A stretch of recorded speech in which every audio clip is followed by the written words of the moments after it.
Hey everybody, welcome back to Trial and Error. Today we are going to start tackling this shower pan, and I am going to do this all by hand. I will not be using any of what's on the market now is pre-sloped basins and all kinds of different tools.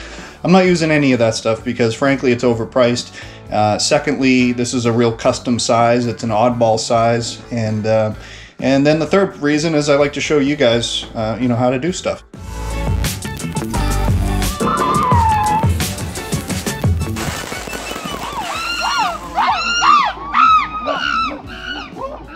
Alright, so the first step to this, obviously making sure you have a stable subfloor. I have 3/4 on top of 3/4, running in opposite directions, where the cuts are.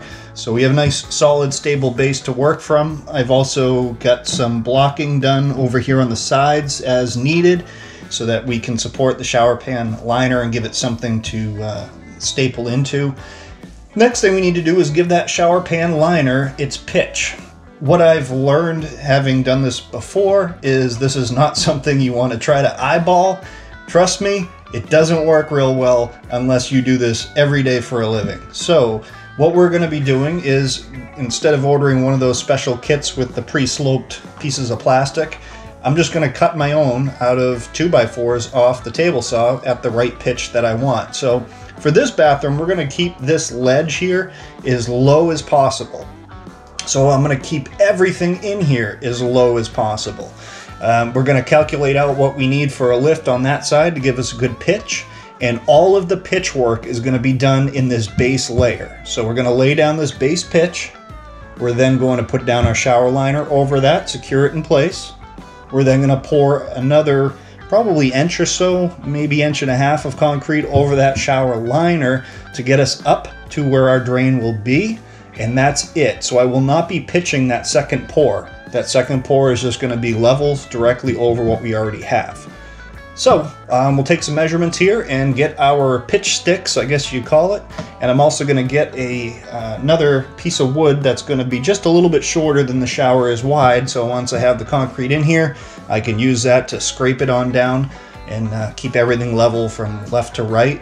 I am using a linear drain here, so unlike most where you have a small drain in the center where as you come down, you're going to want to pitch towards that drain, because I have a linear drain, which I think I've got from a stylistic standpoint, but it also helps doing something like this because you don't have to worry about that pitch.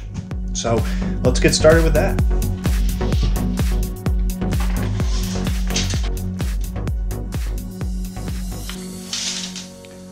All right, pulling from the pile of projects past, I found I have some pressure treated decking complete with a dragonfly. I think we're going to use this. Alright, so we need a piece that is 48 inches long.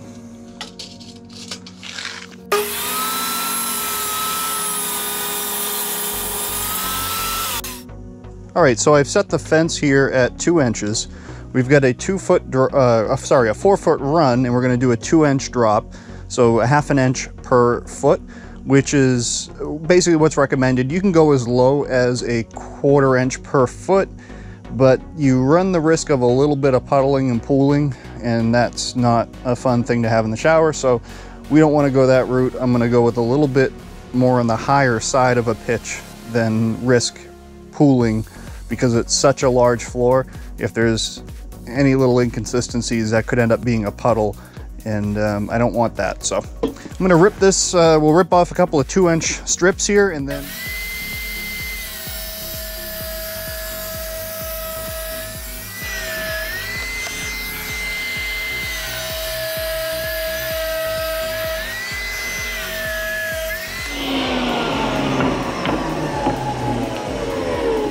Alright, so I've gone ahead and ripped myself a 2-inch strip here, and we're just going to draw a diagonal line from this back left corner to the very front right corner.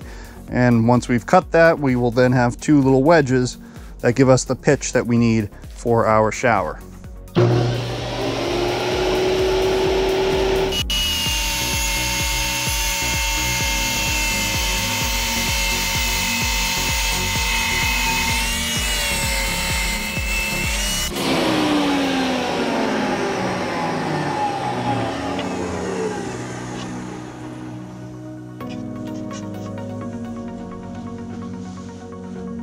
Too shabby.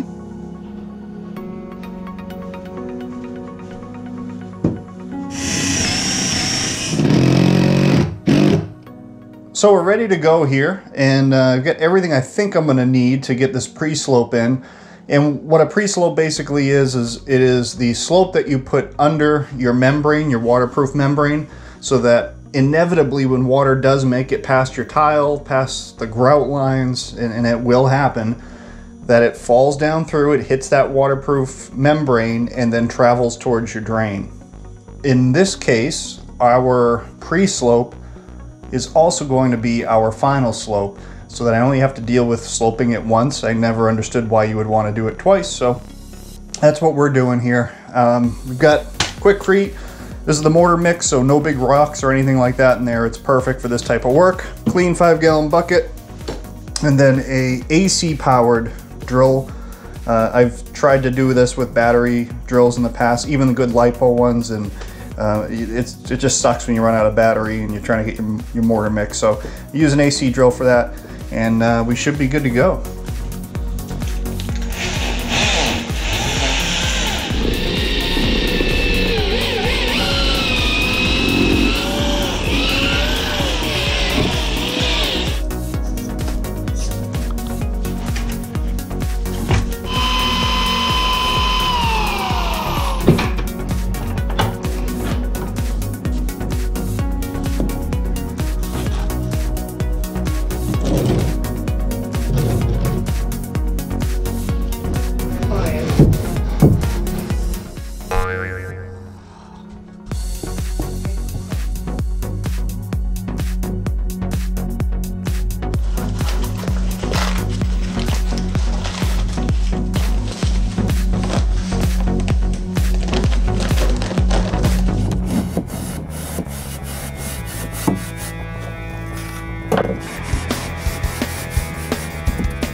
Here's where you want to spend a little bit of time and make sure that your pre-pitch is pointed towards the drain. Now this is true whether you're using a round drain, a square drain, or a linear drain. It doesn't matter because the weep holes are the same no matter what type of drain you have. So you do need to put a bit of a pitch from left and the right side towards that center drain so that those weep holes can do their thing. Okay, so we have our pre-slope poured and you know, reasonably dry at this point. So what you want to kind of do here is just go around with the trowel, and you're going to scrape up anything that might be a little loose. Just want to kind of even everything out. You don't want any pieces kind of protruding that could compromise the liner that's going to sit on top of this. And scrape all that kind of down towards the bottom here, and then we will vacuum that out of this area. And then we're pretty much ready to lay in the liner itself.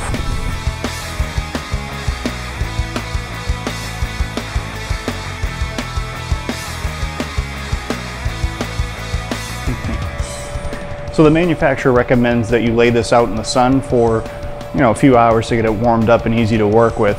In the winter, that isn't always an option. So here's another quick way around doing that. Just roll it all up, hair dryer in one end, and let it sit there for about 10 minutes. It'll put a lot of heat into it.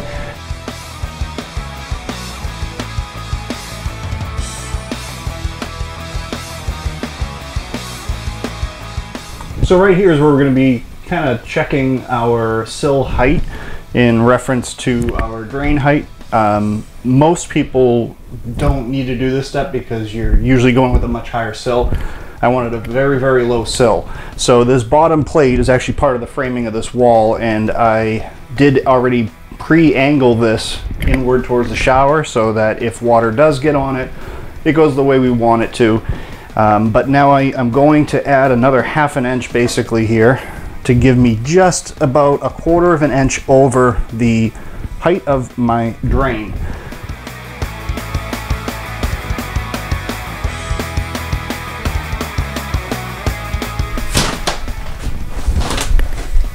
So you can see when this thing is warm, it is so much easier to work with. I've cut this to leave myself about 5.5 inches on each side. So we're just going to want to kind of roughly get it positioned. You can fine tune the hell out of it later. You want to kind of get your creases started, your folds I should say. So on the hot tub side, I'm sorry you guys can't see, but I'm going to just run staples here because we've got lines for the jacuzzi right behind this wall. So I'm only using like a 3/8 staple here, which is all you really need just to hold it up.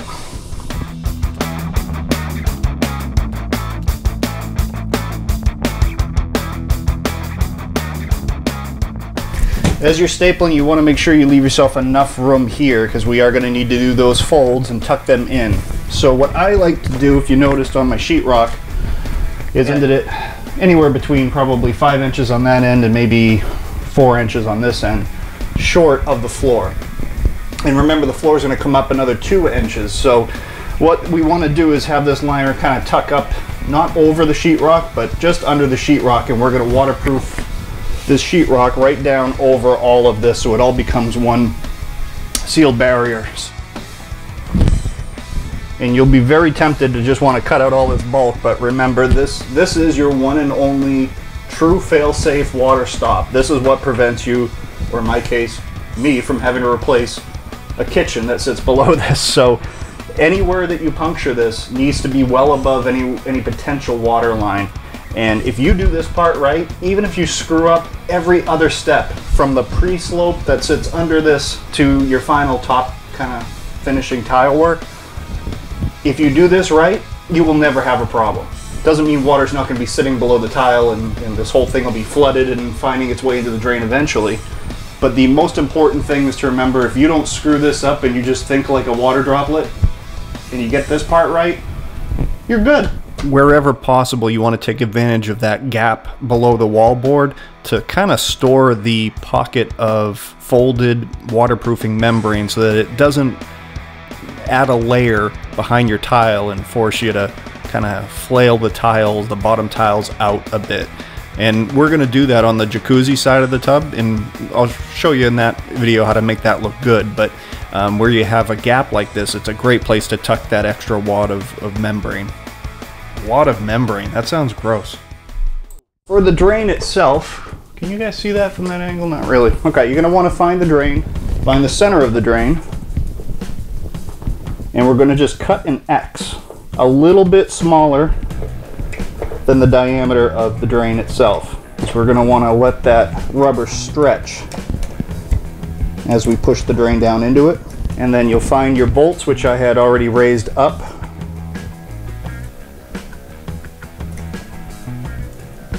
We're going to do the same thing. We're just going to X the heads there. Not going to try to push the bolts through the liner. We're just simply marking the spot, the location where they'll be.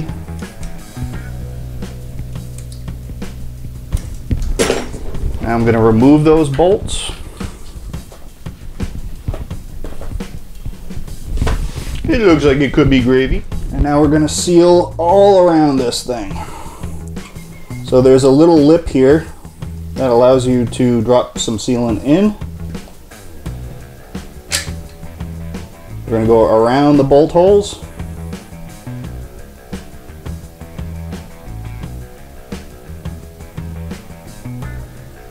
Make another droplet here. And we should be great. It should be good.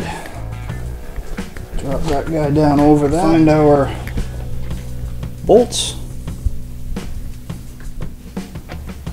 I always have trouble finding the hole. Probably why I don't have any kids. Alright, so hopefully you can see that a little better now. So I made these slits a little bit smaller than the circumference of the hole because we're going to want this thing to really push as we're locking this plate into place.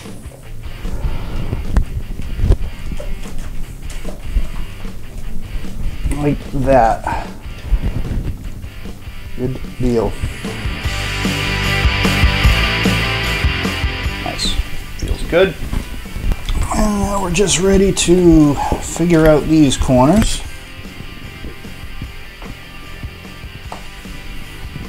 here I left this a little bit long. I cut it short on this side in order to have just a little bit of an extra insurance lip here, so that when I staple this over, we can fire that lip upwards.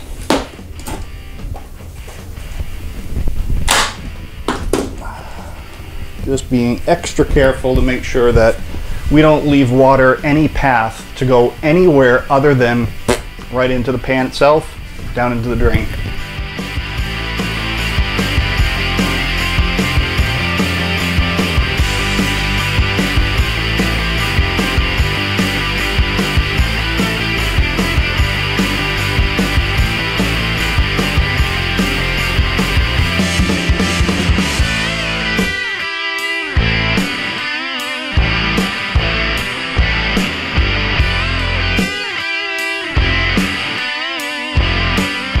So we're ready to test this out, and really we're just testing that waterproofing membrane to make sure that we don't have any problems. But we're also testing my plumbing. This came from China, right off the boat, and it had typical China instructions. So a lot of my plumbing was guessing, and we'll see if I was right in terms of the outputs. And if not, now's the time to figure that out before you tile the wall. But yeah, we're going to test those two things. In theory, if I turn this knob, we should get water out of the handheld, or I might get completely soaked by the 18-inch shower head that is over my head. So let's see what happens.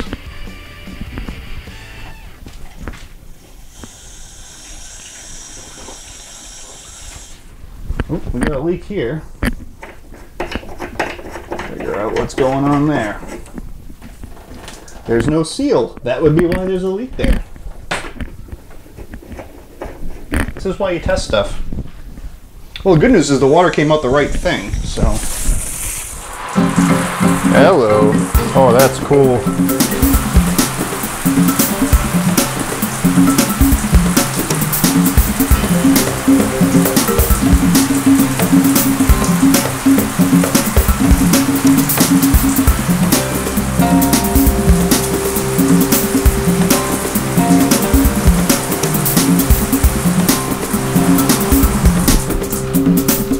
All right, that looks good. All right, so now that we know that it is not leaking, we're ready to put the drain in. Now the drains have these little collars, and they're threaded that allow you to adjust the height of the drain overall so you can get it right where you want it. I'm actually not going to be using this collar because this adds to the height, and I wouldn't recommend you do this, but I am going to skip this piece. But normally you would thread that in, and then you're able to adjust about 1.5 inches or so of the overall finished height and get it where you want it. But in order to keep this as low as possible, we're going to be setting the feet right on the ground. We're not going to be using this collar, as it adds about 1/4 inch, and that's an extra quarter of an inch I'd prefer to avoid if possible. So now that we know our height here, we are going to measure from the floor to the lip here, and then we're going to deduct for the depth of our tile that we're going to use on the floor itself. So in my case, it's going to be about a little over 1/4 inch. And what that brings me out to is a depth of 1 1/4 that I need to come up with this final layer of concrete before we lay down the tile. So I have cut myself off some 1 1/4 inch pieces here that are way too damn short. What the f***? I measured that. How did I come off so wrong? Well, that's okay. What a moron. All right, so as you see, I measured out this height really well, but apparently I didn't do a very good job on the length. I don't know where I got that number from, but it was a figment of my imagination. So not a big deal. I will put a little extension on the top end of this to get me up to the seat, and we'll be good. But just like the first layer, we'll use that as our guides. We'll scrape down so that we know we've got a nice even layer all the way up. And the other piece you need to think about at this point is what you're going to do with the front of your ledge. So obviously you can't tile to this stuff directly. We need something substantial there. So the smartest move is to grab another piece of scrap wood, cut it to length here, and what I'm going to end up having to do for this one is ripping it down So I'm going to measure about a 1/2 inch on this lip, so we have a 1/2 inch of concrete, and I will rip this down so that this is at a 1/2 inch, nice and even, and that becomes your wall to concrete up against, and it also becomes your straight edge so that you can put your concrete lip on the top of that. So I got to extend those, rip this on the table saw, then we'll be ready to go. Because we're not going to be able to drill these into the substrate here to keep them steady, this may actually help keep from wobbling anyway. So I meant to do that. That wasn't a mistake. I know what I'm doing. That's why you're watching.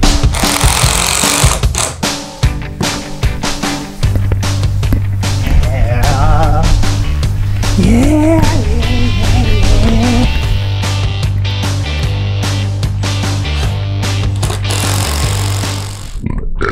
Chew.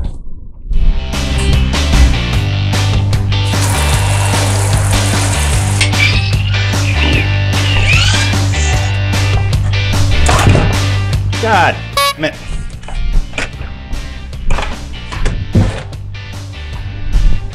That freaking hurt.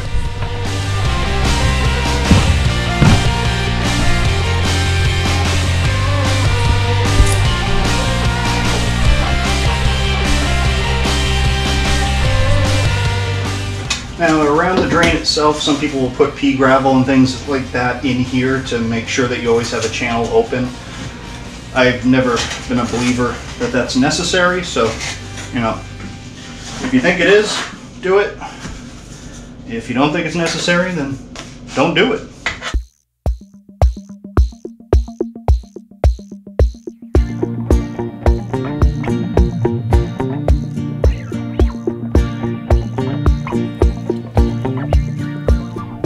Extremely important that you take your time in and around the drain area.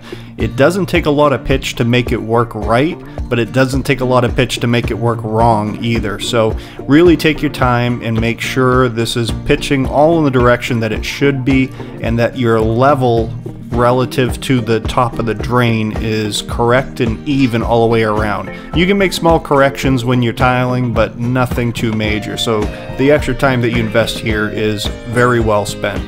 You'll also notice that on my ledge there, I am going to be hitting it at a 45-degree angle, which is not common, but I've thought with the way that my ledge is so close to my linear drain that this would be something I could get away with. It would look cool, and it eliminates a corner and makes it easier to clean as well. So I'm doing a 45 here. You can follow my lead if you want, but most people will go straight down and have a 90-degree corner at the floor. I'm just electing to go a little bit different, and it'll be one less place for me to stub my big ass toe.